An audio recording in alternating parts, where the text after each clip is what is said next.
안녕하세요. 절세 달리기의 이정훈 세무사입니다. 자, 오늘은 지역 건강보험료 부과 체계에 대해서 한번 알아보고 어떻게 하면 지역 건강보험료가 줄어들 수 있을지, 그리고 지역 건강보험료는 어떻게 계산돼서 도대체 보험료가 왜 이렇게 많이 나오는지 한번 살펴보도록 하겠습니다. 건강보험료 같은 경우 2020년도에 무슨 일이 있었길래 20년도 11월에 지역 건강보험료가 이렇게 많이 나왔을까요? 자, 그 이유는 소득 중심의 건강보험료 부과 체계를 하기 위해서 2020년도 8월 달에 보험료 부과 제도 개선위원회가 개최가 돼서 소득 중심 건강보험료 부과 기반 확대 방안을 심의 의결을 했습니다. 그래서 2020년도 11월 달 지역 건강보험료 부과분부터 주택 임대소득에 대한 부분도 건강보험료를 과세를 하기 시작했고, 그리고 2천만 원 이하에 대한 금융소득자, 이자 배당 소득이 연간 2천만 원 이하인 금융소득자에 대해서도 건강보험료를 부과하기 시작을 했습니다. 이런 2020년도에 이런 사건 때문에 20년도 11월 달 저희가 들고 있는 이 고지서가 이렇게 건강보험료가 많이 나왔는데, 그러면 그런 내용은 저희가 이제 알겠고, 그러면 이제 도대체 어떻게 건강보험료가 지역 건강보험료가 계산이 되길래 이렇게 직장 건강보험료보다 지역 건강보험료가 불리하다고 하는지 한번 계산 구조를 한번 살펴보도록 하겠습니다. 자, 직장 건강보험료 계산 구조를 보게 되면 소득 점수가 있고요. 그리고 부동산 점수가 있고, 그리고 자동차에 대한 점수가 있습니다. 소득, 부동산, 자동차에 대한 점수를 모두 합산해서 건강보험료 점수당 일정 금액을 약 한 196원 정도 되는데 196원 정도를 곱해서 건강보험료를 부과를 하게 되죠.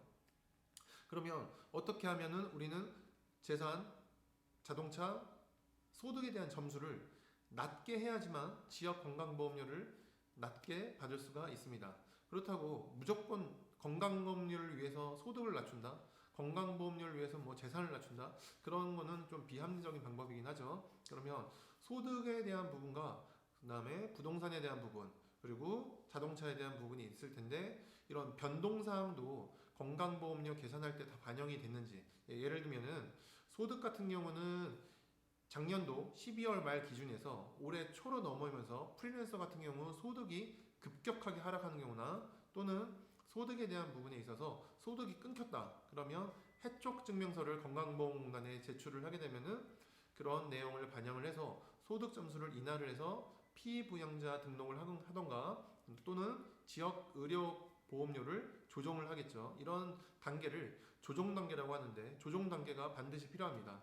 또한 부동산 같은 경우는 각 지방자치단체에서 6월 1일 기준으로 어느 김아무개가 부동산을 소유하고 있다라고 한다면 6월 1일 기준 소유자를 정보에 대한 부분을 건강보험공단에 10월까지 정보를 다 이관하게 됩니다. 그래서 건강보험공단에서는 그런 부동산에 대한 정보를 가지고 11월 달에 지역 건강보험료에 대한 부분을 부과하는데, 8월 달에 내가 만약에 부동산을 매각했다 그러면은 매각에 대한 정보가 11월 달에 업데이트가 되지 않았습니다. 그렇기 때문에 지역 건강보험료가 과대하게 계상되는 그런 부분이 있는데, 그런 부분을 조정할 필요가 있죠. 그럴 경우에는 등기부 등본을 건강보험공단에 제출하게 되면은 이런 부분도 조정 단계를 거쳐서 건강보험료를 낮출 수 있는 그런 부분이 있습니다. 자동차 같은 경우도 있죠. 자동차 같은 경우도 마찬가지 매각 단계가 있었다 그러면 반드시 자동차 등록 원부를 통해 가지고 이 매각된 정보를 공단에다가 확인해 주는 그런 절차가 필요하겠습니다.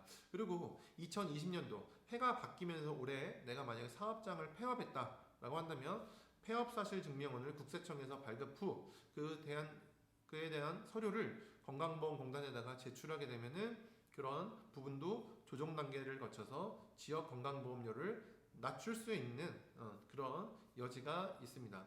이러한 방법들을 통해서 저희가 지역 건강보험료를 낮출 수가 있고, 그리고 올해 같은 경우는 아까 서두에 이야기했던 것처럼 임대소득자분들도 이제 2천만 원 이하도 이제 소득세를 과세를 하기 때문에 지역 건강보험료를 납부를 하게 됩니다. 그래서 지역 건강보험료가 급격하게 늘어나는 그런 상황이 있는데, 이런 부분을 어떻게 하면은 줄일 수 있을지 이런 부분 한번 고민을 해볼 필요가 있습니다.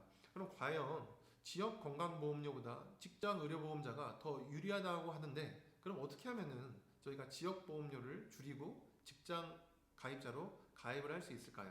자, 지금부터 저희 아는 형님 얘기를 한번 해보도록 하겠습니다. 저희 아는 형님께서는 이런 얘기를 합니다. 자, 지역 의료보험자가 직장 의료보험자보다 더 안 좋다. 왜냐하면 똑같은 소득을 벌더라도 재산에 대한 부분과 자동차에 대한 부분까지도 나는 건강보험료를 낸다.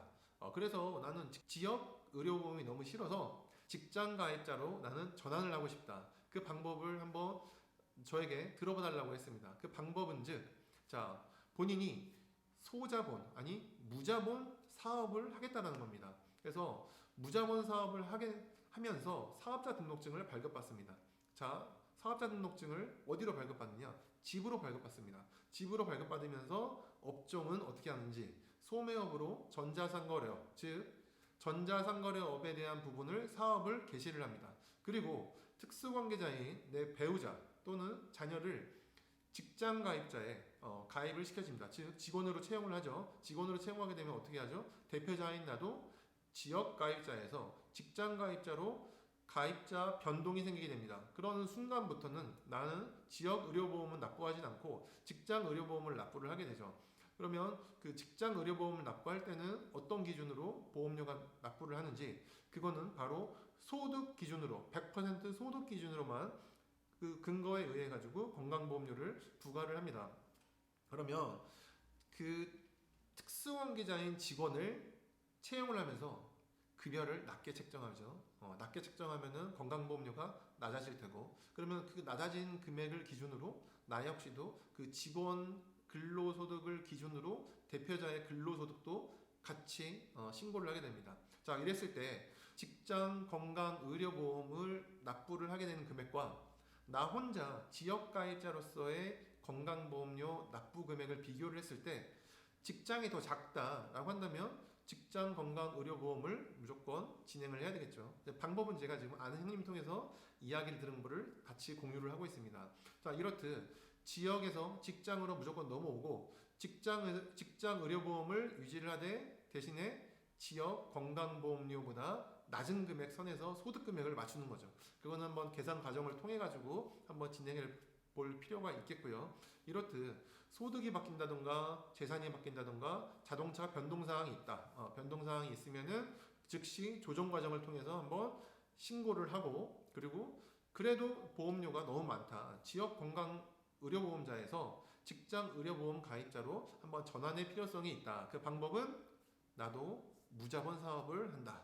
무자본 사업하면서 국세청에서 뭐라고 하는 사람도 없고 내가 사업하겠다는데 누가 뭐라고 하는 사람도 없기 때문에 사업을 준비를 하고 대신에 비용이 들어가면 안 되겠죠. 비용 들어가게 되면은 그 비용이 건강보험료 납부하는 거고 같이 똑같은 그게 그겁니다. 그래서 비용을 최소 아니 거의 제로로 비용을 맞춰놓은 상태에서 직장 가입자 건강보험료로 가입을 하고 나서 그리고 나서 지역에서 직장으로 변환하는 그런 작업을 하는 것도 한 가지 방법입니다. 그래서 매출을 창출이 지금 나오진 않지만 매출이 없어도 되겠죠. 매출이 꼭 나와야지 사업을 하는 겁니까?